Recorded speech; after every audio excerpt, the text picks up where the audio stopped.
Welcome to Have a Chat. I'm Judy Loger. And I'm Veronique Arsenault. And in this special edition of Have a Chat, we are observing Remembrance Day. In the first part of the show, we'll meet Wounded Warriors National Partnership Director, David McDonald. While serving with the Canadian Armed Forces in Afghanistan, McDonald was wounded. Upon returning to Canada, he became involved with Wounded Warriors. We start with some memories of his time in Afghanistan. Can you tell me a little bit about what you went through, what happened overseas, and how you came back from that? I was with what they called the Force Protection Platoon for the National Support Element. So our job, we weren't in the frontline infantry companies, but our job was to supply protection for do protection for the supply convoys going out to the forward infantry companies every day. So every day we're driving down the roads laced with the IEDs, and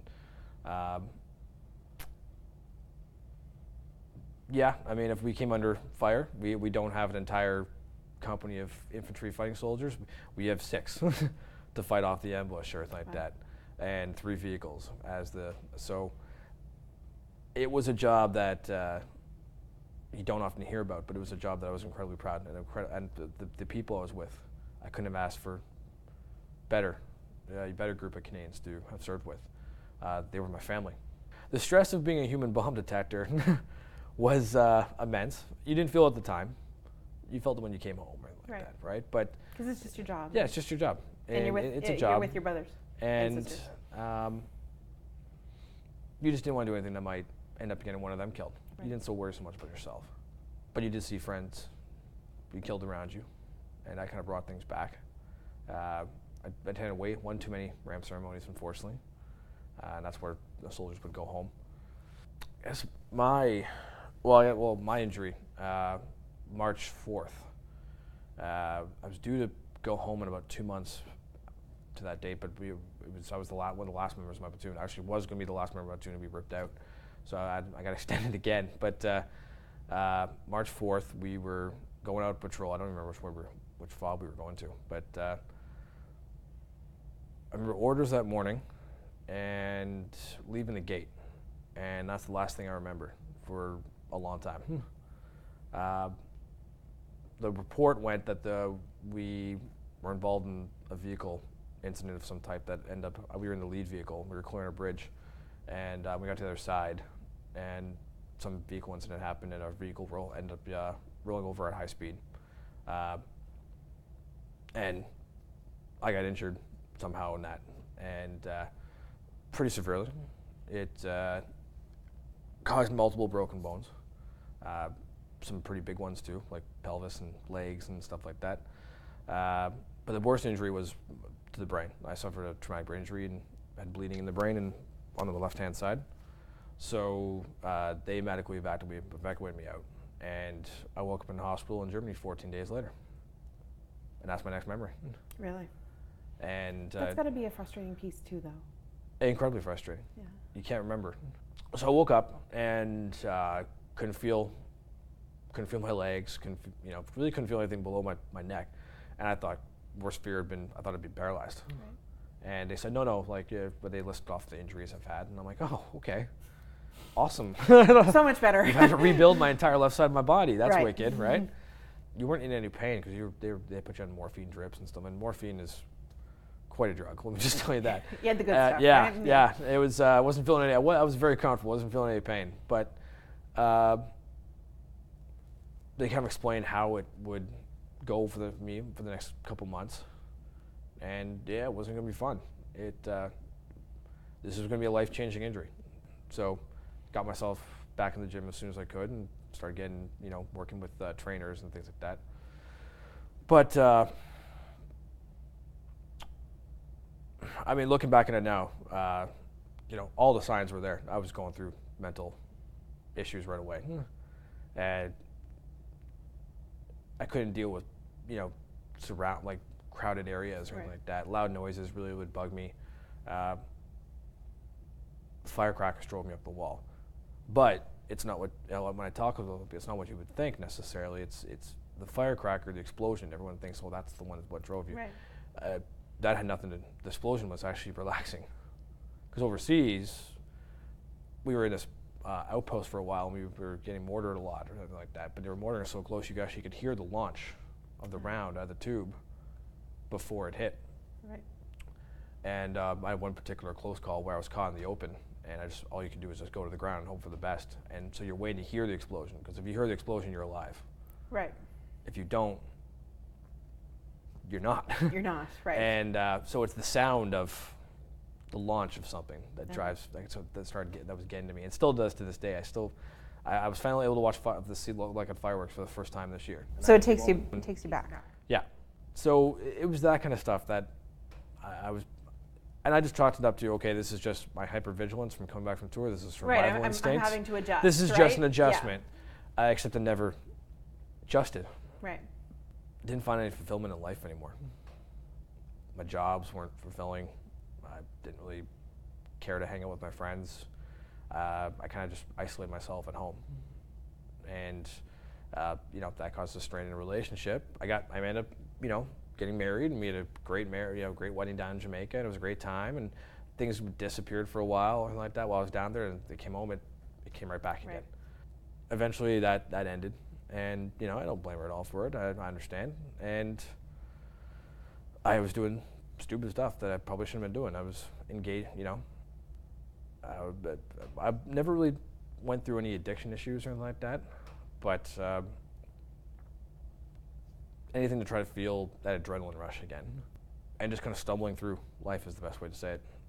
And I was lucky enough to, I kind of could at least hold it together, fake it until you make it or something like that. But it finally came to head in 2012, and I couldn't continue faking it. It all just came out one morning, and I that's when I made my suicide attempt. Managed to survive it, but that was awakening for me. Like, hold on, I never would have thought of that before in my life. Right. And it was that finally kind of kicked me into gear and realized I need some help. Through a program like Wounded Warriors, that I found kind of my help, and I found I'm able to get back on my feet. And I was connected with the organization in 2014. Oh, really? Just started off as a volunteer, just kind of helping them out, do events and things like that, as I was trying to gain a career in different industries. And as I was working, at the time I was working for a bank, volunteering with Wounded Warriors, and after a couple of years they decided that they needed, as the organization grew, they needed more help. And I went from being a volunteer ambassador to the Ontario coordinator, and now I'm the national partnerships director in charge of all the fundraising and volunteers for Canada. Did you find when you came back after your injuries and everything, and particularly in the military, as the child of a military service person, we don't talk about mental health in the military very often, right? And it's just not one of those subjects. It's a very hush-hush subject, and within the actual military ranks, we don't really talk about it too much because, first of all, it's not something that, young 20-year-olds, right. When I deployed, I was 22, we're not going to talk about that. We're invincible. It's okay if you break a leg, but no one wants to talk about a broken brain. So. No, because there's always that stigma, whether it's military or the civilian population, that really just get over it. Yeah. Right? You just stop thinking about it. You're fine. It's a little of that. It's a little bit of, for myself when I was going through it, is I didn't want to appear weak amongst my fellow infantry members. I was seen as a leader when I came back, and I was put in leadership positions, and I was so afraid I was going to be taken away from me if I admitted to my injury. And then I was convinced myself also there was nothing wrong. Did you find that there was a tough time finding resources? You know what? Once I actually came forward with my injury, I actually found that the resources were there. It was just I had to kind of the resources were all there. I had to be able to kind of navigate them. Say that you wanted them. I didn't navigate out to say I wanted them, but also navigate. Okay, well, what was actually available out there? What was best for me? Right. I was surprised to find that some of these resources probably were there the entire time, and that's their only job is to help. Yeah.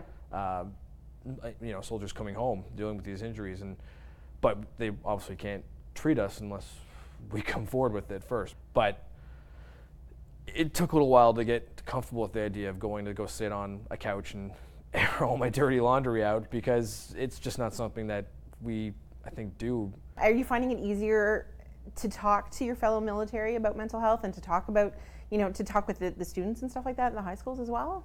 You know what? I'm finding that the invites to come and the accessibility to speak in those avenues is increasing much more. I mean, I'm here. One of the reasons I'm here today is because Gagetown is hosting an event, bringing Canadian international sharpshooters together, and I'm able to speak and talk with them or anything like that. And these are highly trained, high-level people in our military, in our military and other militaries, and that wouldn't have happened a couple years ago. Right. Going into schools, that the access to that is increasing and like that. In the first responder space too, it's very, very quick actually. We were expecting a little more slower pace with it, but I'm talking to EMS chiefs and firefighter chiefs and police units all over Canada right now about the impacts of mental health. Wow. The one thing that has to be said, I mean, and someone asked me actually just a couple of days ago, does it get any easier? Is it therapeutic for you? It's therapeutic in a way, but it's painful every time. And that must be more difficult, I would assume. It's very frustrating. Yeah. But I do some talks with General Retired Romeo Dallaire. Yes, of course. And he said it best to me one time when I asked him how does he deal with it, and it's extremely painful to talk about it. But if we don't talk about it, we're failing the next generation. Right. The fact of the matter is the missions aren't going to stop. We're going to keep having Canadians deployed into conflict areas. We're going to have young men and women coming back with these injuries. And if we don't start talking about it now and opening up the floodgates and opening up that access to care, they're going to have the same problem that we had, and we can't let that happen again. So why is an organization like Wounded Warriors so important in that process? We offer, at the beginning we offer 15 programs throughout the entire country that are aimed at helping, obviously, those affected with PTSD, military members, veterans, and first responders. And we often forget the first responders, right? Because we think, well, they're working here, they work amongst us. They're not in war. Yeah, they're not conflict, right? And they're not, they're not in war and conflict in a foreign land, but they are here. That's right. They're seeing the worst of what's going on in here. I saw the worst you could think of, for 9 months, 10 months overseas or like that, but they see that for a 37-year career. Right. Every day potentially is a day of trauma to them, right? Like that, and that Right. builds up over time. So we make our programs available to them. We are entirely privately funded, so we don't accept any government funding. Okay. This makes us a little bit different or anything like that.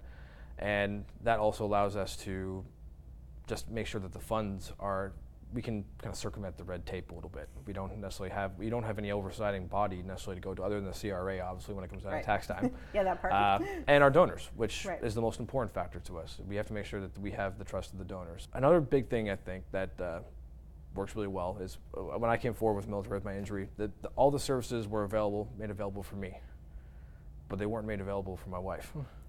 Okay. Or my girlfriend, or Yeah. like at the time that information had already ended. But so when we looked at that and we saw that we call it secondary PTSD. Mm-hmm. When we come home, we take it out on the ones we love, Right. unfortunately, and they get injured in the process. So Mhm. the majority of our programming is centered around not just helping and providing a positive change for the veteran or the first responder, but also for their spouse included or their partner. Afghanistan, I think, opened up a lot of conversation in Canada about how we kind of treat our veterans. Mm-hmm. You weren't having this after Bosnia. Right. You weren't having this after Kosovo. Yeah. And we can't forget the fact that there's thousands of people, of men and women that served in those countries that were the same age as me when I deployed. Now they're in their 40s. Mm-hmm. Most of them have retired. Some of them are still in the military, and they're dealing with issues. Some of them are dealing with issues, and rightfully so. They went through some horrific things. So we can't forget them. So what can we do as regular people on the street as we welcome our families back home or our neighbors? How do we help? It all begins with a little bit of research, first of all. Start understanding what actually mental health actually means. A lot of people are surprised to find out that everyone goes through some sort of mental health distress in their life. So it's not a unique thing to a small group of people. And so there's a lot of myths, a lot of stigma surrounding it. So to combat that begins with education.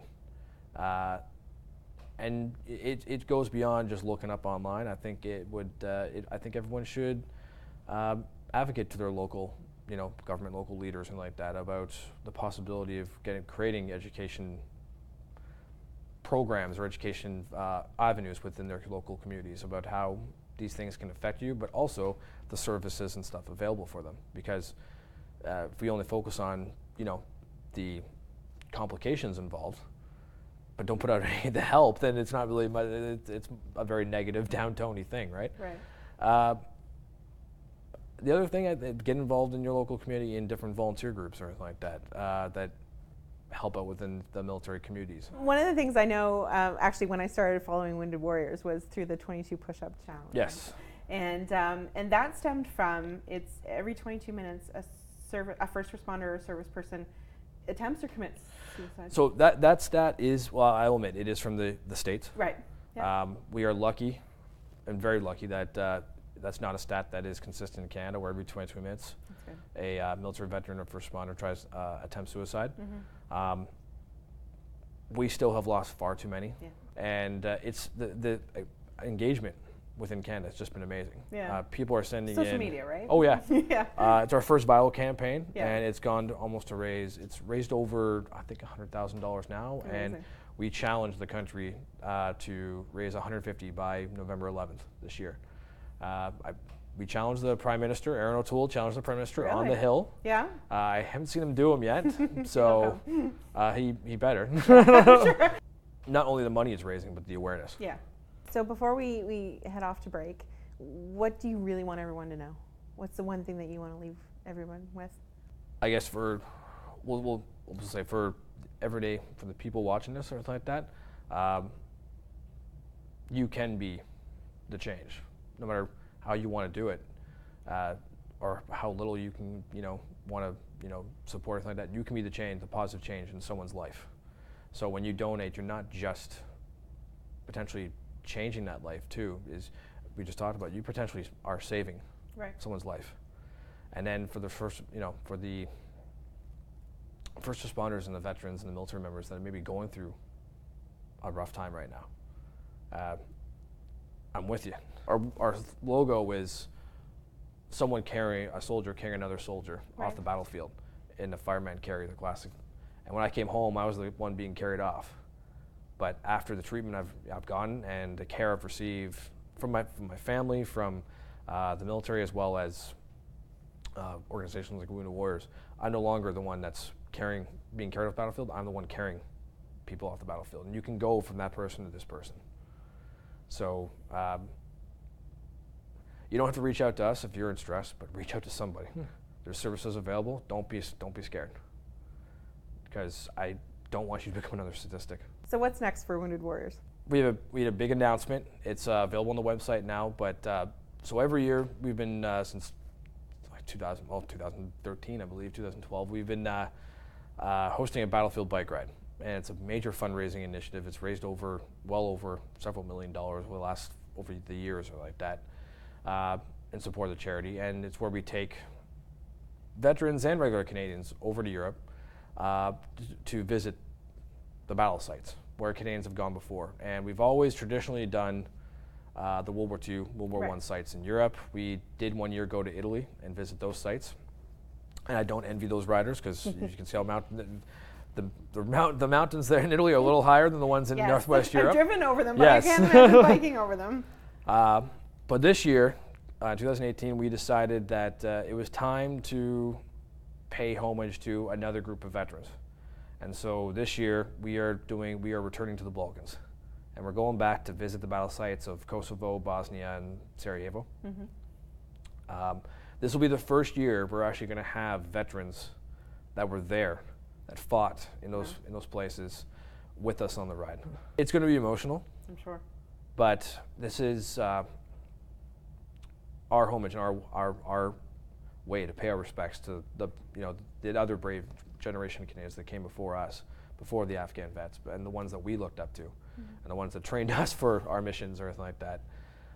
So go on the website, check it out. Registration is open, and it's going to be an unforgettable experience. I'm sure. I look forward to seeing the pictures. Yes. I really want to thank you for taking the time. I know that your schedule's been incredibly busy today and tomorrow.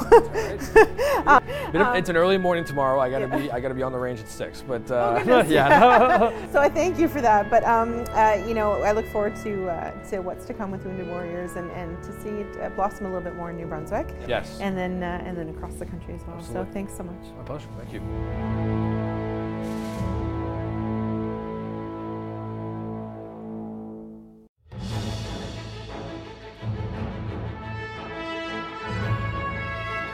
We return to have a chat.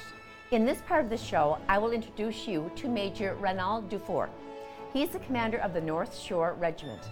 He'll tell us about his military career and the importance of Remembrance Day. Major Dufour, welcome to Have a Chat. So nice to have you with me today and for our viewers to share some time with you. And first of all, I think we should say, what does Remembrance Day mean to you? Remembrance Day is really something special. When you look in Canada and you look at the Canadian history, there's over 2,300,000 people that went to serve in various operations from the First World War all the way up to Afghanistan and other missions. Out of that amount, there's 118,000 that lost their life in operation. So this is a chapter or a kind of a portion of the Canadian history that needs to be known to everyone because, you know, 118,000 is essentially almost a size and a half the number of people in New Brunswick. It's incredible. Quite significant. It's significant. So it's always good for as a veteran or somebody who served to know that people are supporting you in what you do, and it gives you good strength to move forward. So that's really what it means for us. So would you please tell us a little bit about where you grew up and at what point you decided to join the Canadian Armed Forces, and then maybe tell us about your first posting. Judy, I joined the military in 1988. I was born in Montjoly near, Rimouski, which is on the south shore of the St. Lawrence River back in '68. And 88 onward to about 92, I went to RMC, the Royal Military College in Kingston, Ontario. But my first posting after that was right here in Chatham. So I spent the 3 years after my graduation from RMC at Chatham at the Artillery School over there. And it was great. I mean, I certainly learned to know Chatham firsthand, and it was a great experience. Following that, we moved to Gagetown for about 10 years, and following that, we went up to Quebec. At that point, I was deployed to the Middle East, came back, we moved back to Gagetown afterwards, and then up to 2008 was at Gagetown. And after that, went to Afghanistan. Did that for a while, came back again and posted again to the school, the artillery school back then. And in 2010, I went to GCSP in Toronto, which is a year-long course to become a lieutenant colonel.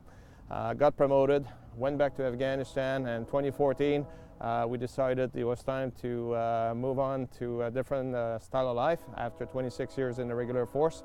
And since then, 3 years have been in the reserve with the North Shore New Brunswick Regiment. Very interesting. So, Major, you've certainly had and continue to have a distinguished career. And in November, you will have the privilege of taking command of the North Shore Regiment. So we'll be able to refer to you then as Lieutenant Colonel. So that's quite an honor, and congratulations on that. And would you be able to give us some history, please, of the North Shore Regiment? The North Shore Regiment, believe it or not, is one of the mostly highly decorated reserve units in the Canadian Army. It traces its origin back to 1873 here in Chatham with the 73rd Nantabullan Regiment. That's how it started.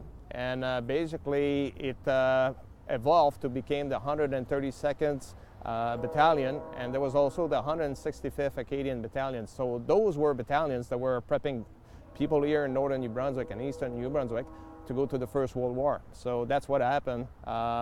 And shortly thereafter, the First World War in 1922, that's when we ended up with the designation of the North Shore New Brunswick Regiment. And following that, obviously, that became the genesis upon which our unit deployed to the Second World War. And the Second World War, it was quite interesting because when they went to England, they pretty much won every competition there was, including military and sport, and they were picked among 4 of the best units to do the initial assault in Juno Beach, out of about 100 units or so. So when we think about that, and to the fact that they were the only unit to achieve their assigned objective at the end of the first day, was quite impressive. It came at a cost. Obviously, we lost a lot of people, and following the war, we came back. 1953, it was decided that our North Shore designation would be collapsed and we would go to the 2nd Battalion Royal New Brunswick Regiment. But in 2012, we went back to our original designation of the North Shore New Brunswick Regiment, and that's what's happening. We got a new ad badge to reflect that, and the last piece is what we call the colors, which are the flags we carry on parade. Yes. The new colors are probably going to be issued to us very shortly, and we intend them to receive them, something formal, probably in about May 2019. So that's going to be a big event for Northern New Brunswick, including Chatham. So from 1988 to present, you have acquired a wealth of knowledge in leadership, training and operations, and administration, and throughout the years of serving our great country of Canada. Would you elaborate, Major, on some of the operations that you've been involved in, please? The first operation I got involved was in the Middle East. It's known as Operation Jade. It's basically a mission that started back in 1949 after the creation of Israel. And what that was essentially to monitor the peace between Israel and Syria. So in 2003, that's when I went. Started up 6 months and a half on the Israeli side, monitored the ceasefire and the zone, the separation zone. The following 6.5 months I spent into Syria, and I became quite intimate with Syria because I was living in Damascus per se. So when I saw everything going 2006 onward in Syria, I was, kind of sad because I knew Syria from the days of being a pretty good country in terms of infrastructure. Yes. Now it's really a civil war over there. Yes. 2008 was a deployment to Kandahar. That was a tough go because obviously that was during what we call the surge. That's when the American forces and the Canadian forces spent a lot of time trying to bring stability to the area over there and achieve the strategic objective. Stayed there for 6.5 months, and in 2013 I went back to Afghanistan. This time was in Kabul as part of the training mission over there, and being assigned to the embassy, I was quite involved with the closing down of the mission and all of the departure of the ceremonies that were involved, as well as assisting the folks on the ground to do their job. So those were the things operationally I've done overseas, on top of multiple trips in the States, in Europe as well, for whatever reason when it came down to military. More recently at home, Uplantis, which is the military response to the civilian assistance following the ice storm that we had here in Miramichi and the Canadian Peninsula. Most of the folks engaged down the regular force army, they deployed to Lamec, mostly at the tip of the peninsula. But 2 or 3 days after that, it was determined that there was not enough troops on the ground to assist the civilian authorities. And within 24 hours, we were able to muster about 24-30 guys from our unit, which we basically took a few more people from outside the area, and we spent about 8 days in the Tracadie assisting the city over there.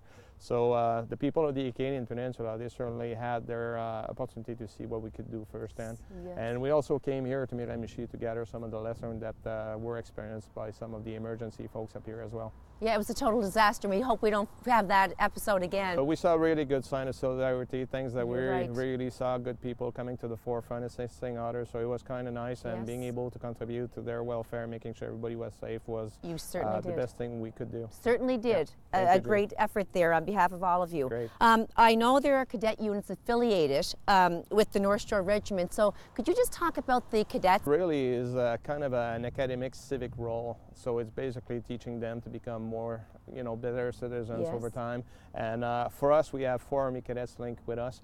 The first one is obviously here in Miramichi. We also have a cadet corps in Campbellton, Good. one in Petit Rocher, and one in Lamec. What we want to do is, yes, we're affiliated, but we want to push that to the next step. And we're looking into February, where we may have a weekend over the year where they come to see us and they do training with us. So it's a chance for us to see what we do. It's a chance for us to show them what we can do and teach them new skills.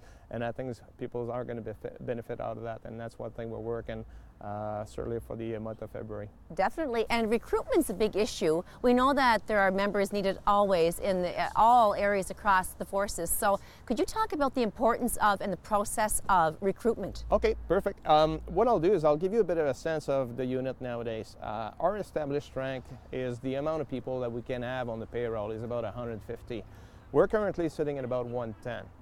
So we have certainly room for growth. Yeah. And right now our emphasis has been in the spring, the area of the Acadian Peninsula. It's here now in the fall to Campbellton. Starting in November onward, it'll be here in the Miramichi up to about the spring of 2018. So we'll be able to do a lot of recruitment going on. But what's interesting is to understand the demographics of our unit. We got about 5 groups. The first group here is really the students. That's about 30% of our strength. Yes. And basically it's good to see them because we have great programs to assist them to get subsidies and also give them pay so that they can go to school. Right, And what's good about it too is we have 4 detachments, 1 in Campbellton, 1 here in Miramichi, 1 in Bathurst, and 1 in Moncton. Yes. So if they move city from one to another, I call it job in a box, because they're not going to have to search for a new job when they show up to a new place because Wonderful. the job's going to be there. It's just a matter of reporting elsewhere. The second group of people that we have is what I would call older folks that looks for extra income, or they want to be out for the challenge, and that's Yes. about 20% of our people. Okay.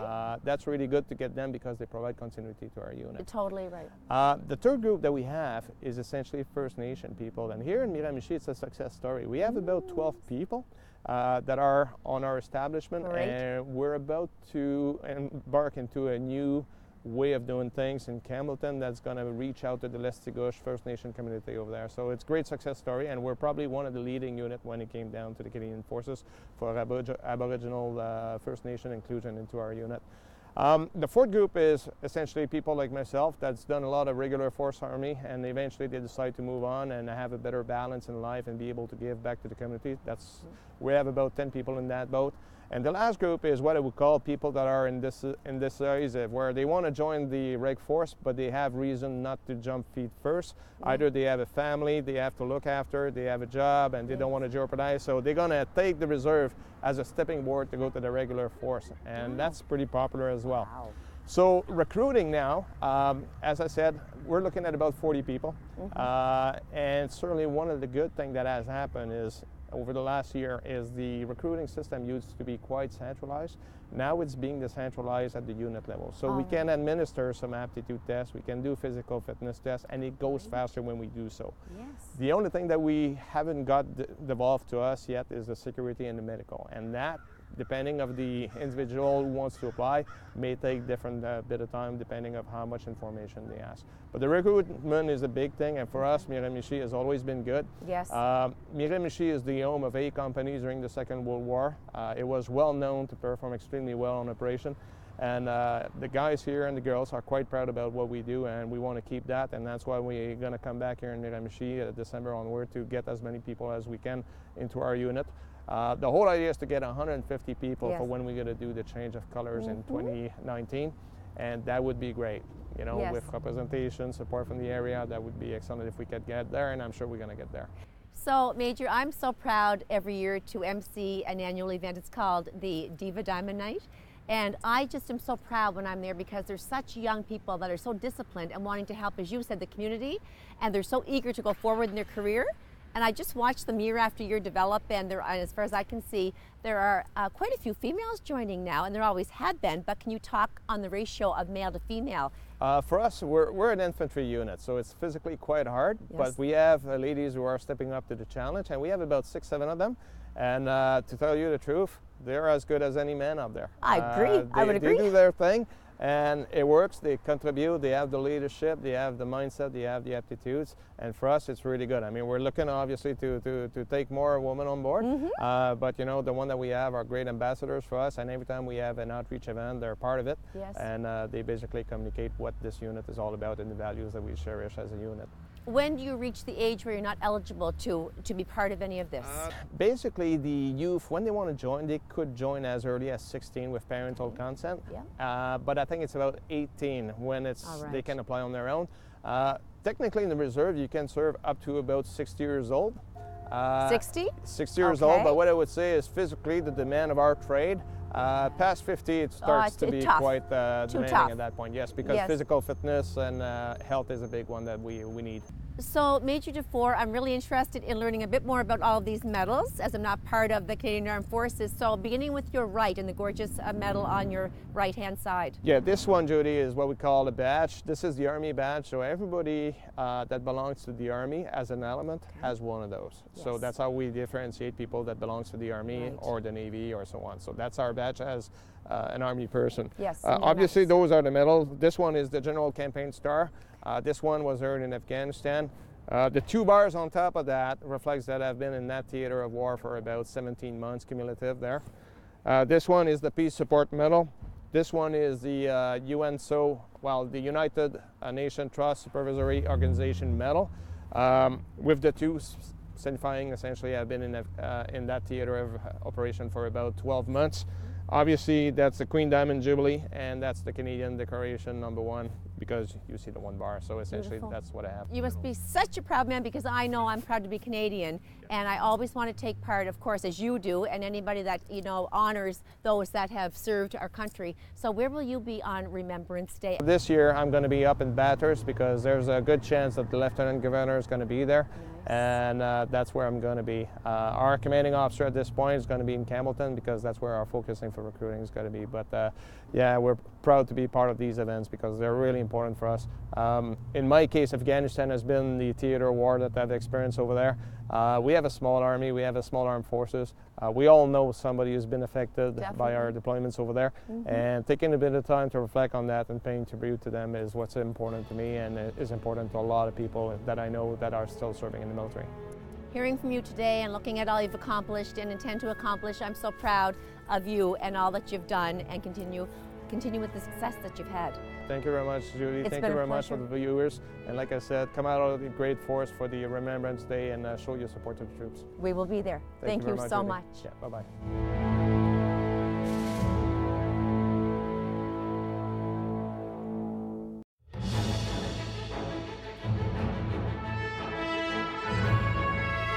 We return to have a chat. I'm Veronique Arsenault. In this part of our show, Audrey was so honored to meet with Private Cheryl Finnegan. She has an interesting story of what it's like to be a woman in the Canadian military and the challenges at joining at a later stage in life. Thanks for joining us at Have a Chat here today. Private Cheryl Finnegan, thanks. You're welcome. First, we'd like to start off with you telling us a little bit about yourself and who you are. I'm originally Cheryl DeVoe, and I'm from here, Miramichi. Grew up here and spent most of my adult life here. And I have 2 children, 3 stepchildren, and a husband. And I live in Oromocto, New Brunswick right now, or Lincoln, New Brunswick. The reason we're here and have you here today to have an interview is we wanted to talk to you a little bit about, with Remembrance Day coming up and just around the corner and everything, a little bit more about how and why you joined the military. It's a bit more of a unique situation than the regular. Being female is one for sure. So tell us a little bit about how that all came about. Well, originally I wanted to join the military when I was young at a high school. However, back in that A few years ago. There was height restriction for women, and I'm 4'10.5", and so I wasn't able to do that. I don't come from a military family like passed down, traditional military family, and but after spending most of 15 plus years working with children with behavior issues, children with autism on the spectrum with the Department of Education, I met my husband, my husband that I'm married to now, and moved to Oromocto and worked there for a while. And the community there, the military community in Oromocto, was so amazing. Because your husband is in the military. My correct? husband is. He's a warrant officer at 2RCR in Gagetown. Right. And he is very proud soldier, and he served, and he's very humble, and everybody around him and his co-workers, they're just fantastic people. And I thought one day, I said to my husband, I think I want to join the military, and he said, you should. And so I did. Without a hesitation. Yes, Yes. he said you should. The kids are older. Like we got this. We got you if that's what you want to do. And you were how old at this time? When I put in my application, I was 44, Okay. and I was sworn in a week after my 45th birthday. Wow. And I left a week after that. So February 1st of 2014, I left for basic training. Reg Force, 14 weeks at 45, 4'10". And female. And that. female, yeah, and female at that. But I was afraid, but I was just swelling with pride because I just wanted to be a little part of the big picture, you know? So your rank right now is private. Private. I'll be corporal in January because I'll have my time in. So come January, it'll be corporal, and we'll see what happens because of my age. I can definitely push to go higher in the ranks. Right. It depends on what my physical fitness is at that time. So, because you have to, there's certain requirements you have to do. So what is it? What's your job right there now? My job today is an HRA clerk, so Human Resource Administrator. Right. And so basically, I work in a unit, 5 Canadian Div in Gagetown, and I administer everything for the members that work in that unit. So we do travel claims, we book flights, we do all their personal administration, we make sure their next of kin and their wills and all their personal files are in order. I mean, and there's a whole bunch of other roles. Right. Besides that, there is a universality of service that I have to live up to as well. Okay. So I have to be a soldier first. Right. So recently we do a yearly, so I'm out on the range, I'm firing rifles, I'm doing all that stuff. They keep you current with all of that and up to date. Absolutely. As a military member, any military member, no matter your age, your rank, has to have specific requirements yearly that have to be met. Okay. And physical and soldier first. Clerk. Exactly. Well, that's good second. to know. Yeah. I think a lot of our viewers, or at least I do from the female perspective, is take us back to boot camp. The first day, you're kind of just looking around at everybody and they're looking around at you. I mean, Sizing everybody up? Or? Well, yeah, sizing everybody up. But, you know, everybody noticed right away that I was the shortest and the oldest, and I was a woman. My original platoon had 11 women, and the average age in my 47 people I think I started with was about 24 would be the average age. Okay. So, and there was a couple of people that were in their 30s, and I think there was one other person, nobody in their 40s, so no, 34, 35, so I was way older than everybody, and the shortest. And you know, which has its challenges all on its own. It definitely does. Basic training for someone my size and age was, it was challenging, but what I learned very quickly, and my husband was very helpful in this, is that it's mind over matter. It's not about, I mean, I was physically fit. Of course, I trained. I knew I was going to be tested physically. So I trained, but the life experience that I brought to the table and the mental strength that I had to get through, I mean, life hasn't been easy when you're 45. Everybody's had ups and downs. So the fact that I was mentally strong is the only thing that got me through basic training. You went through a family tragedy while you were away during that time. Tell me a little bit, if you don't mind, of how you managed with that mental strength that you're talking about, that you pushed through that you didn't throw in the towel. Yeah, so it's my brother, Glenn. He was traveling for a year. He had taken some time off of work to travel. And he had called me before I left to go to basic training. Right. And he was in Mexico, and he said, "You're crazy. I can't believe you're doing this, but if anybody can do it, you can." And his last words to me were, "Stay strong and don't lose your way. I love you, sis." And so I was like, "Oh, you're crazy, and thank you. I love you too." And off I went to basic training a few days later. And on my 7th day of basic training, And you know, the first week they try and break you for sure. Yeah. And Wean out the weak ones. Yeah, right? wean out the weak ones. They try and break you. I mean, don't get me wrong. There's a lot of things in place now. I mean, it's not like old school screaming in your face kind of stuff. But no, you know, it's physically challenging, mentally challenging, and so on day 7, I was pulled out of class and brought into the course warrants office, and my husband was on the phone, and he told me that my brother had fell from a balcony. And they didn't think he was going to make it. So that was very difficult, and then I had a decision to make at that point. Sorry. No, that's okay. And so the decision was, do I leave? Right. Nobody would have said anything, thought I was Wouldn't weak. have questioned it for a second. Nobody would have questioned it for a second if I decided to leave. But I remember what my brother said. Yeah. And I just said, this is what he'd want me to do. So I stayed. And, you know, I would get up at 5 o'clock in the morning, and we'd be doing our run, and the course warrant would come up to me and say, how you making out, Private DeVoe? And I was like, warrant, please don't ask me those questions. Yeah. And just carry on, right? Carry on. And then in the evenings, you know, you have your little cry, you talk to your family. And he survived, my brother survived 10 weeks. So on my 7th week, I was able to go and see him. And I saw him, and then I came back, and about the day after he died, we were leaving to go to one of our field weeks. Right. And I was in the field for about 3 days when I broke my hand. And it gave me the opportunity, like, I kind of feel like he tripped me in the mud or something. So it kind of gave me the opportunity to go attend his service in Calgary and to come home on compassionate for a couple of weeks while I was healing. And then I went back and finished my last 3 weeks of basic and graduated. And I mean, he was with me the entire time.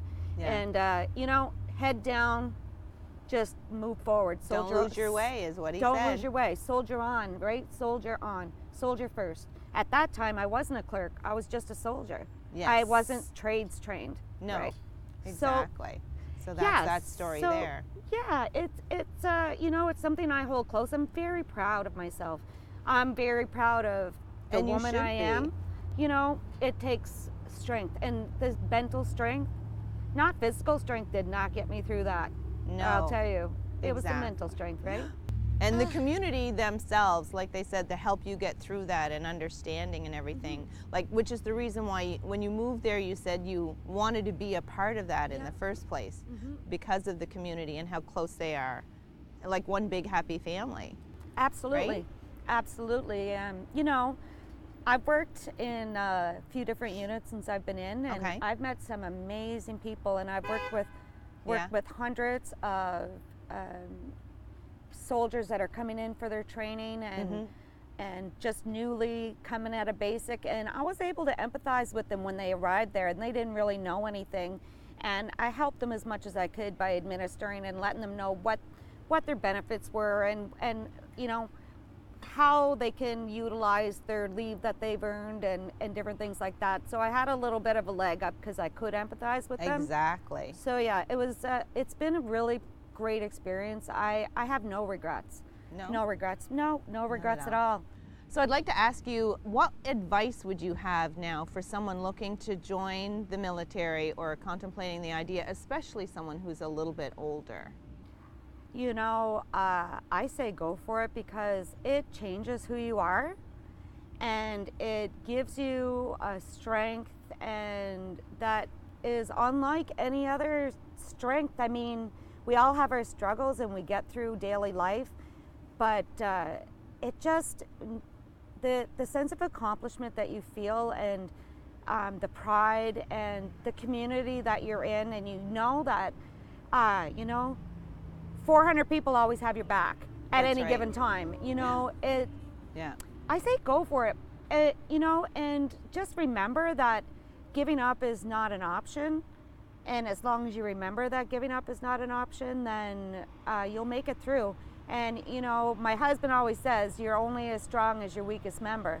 And so everybody picks up the slack and helps out you know, the old short lady or whatever have be, like Right. somebody that isn't able to like perform like the 22-year-old guy that's been lifting weights. Because there must have been a noticeable difference at boot yes, for camp. sure, for Who is the last one across the line?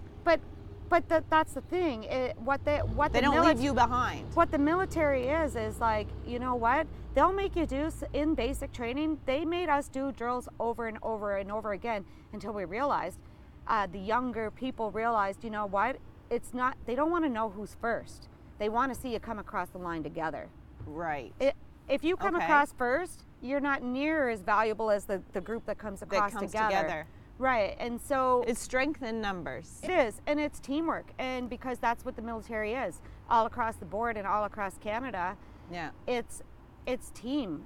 The military is one unit with a lot of subunits in between, but it's teamwork, and that's what basic training is about. It's giving you soldiering skills as well, Right.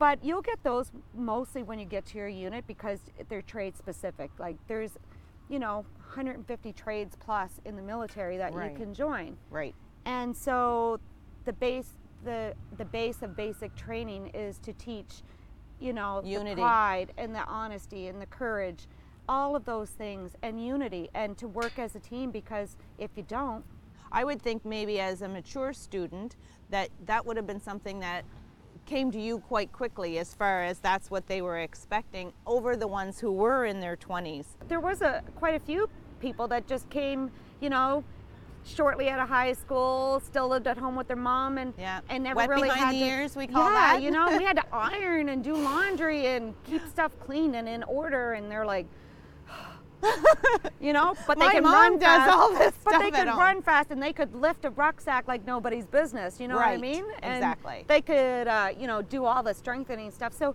that's where you come into play in basic training, and you know, maybe somebody like me would do like the ironing, and maybe somebody else would do something that's more physically demanding, like Right. when we had to get set for inspections and such. But you know, women in the military, there's so many trades that, you know, you don't have to women have a misconception. They think you join the military and you have to be like living in This big. yeah, and living in the dirt, and you know, out firing rifles all the time, and carrying.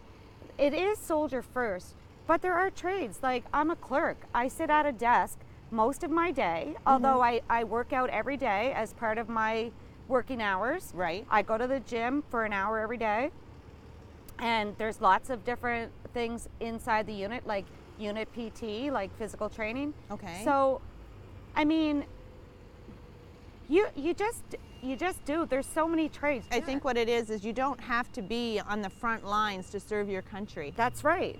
I mean, There is they, so many nobody's aspects going to it. anywhere unless I book them a flight. You know what I mean? So Exactly. I mean, I'm a small piece Part, of yeah. the big picture. That's right. But I'm a piece of it. That's right. And that's what you were looking for. absolutely, right? absolutely. And I would encourage anybody to. It's very. Rewarding, do It you is find? rewarding, and you know, and it's just a great way to say thank you, because I mean, let's face it, we live in a fantastic country. Yes, we do. Though it's still, we have somewhat of troubled times, it's, you know, it would be a good opportunity to do something for your country and be part of the military, for sure. You know, and you get to see Canada, and you get to meet people from everywhere. And there's lots of opportunities to go outside of Canada if that's what you so choose. Exactly. You know, there's outcam postings that are outside of Canada, that's what it stands for, and you can travel like to Europe, and there's still postings in Germany, and you can go to Nunavik, Yellowknife, all across Canada, where there's openings for your trade, and you can apply for those when you become a corporal, and you want to travel and see the world, or you want to just live somewhere new. Exactly. So Private Cheryl Finnegan, I want to thank you for joining us here at Have a Chat and sharing your story with us. Thank you for having me. It's a real pleasure to always come back to Miramichi, specifically in this for Remembrance Day, and to recognize the military and women in the military.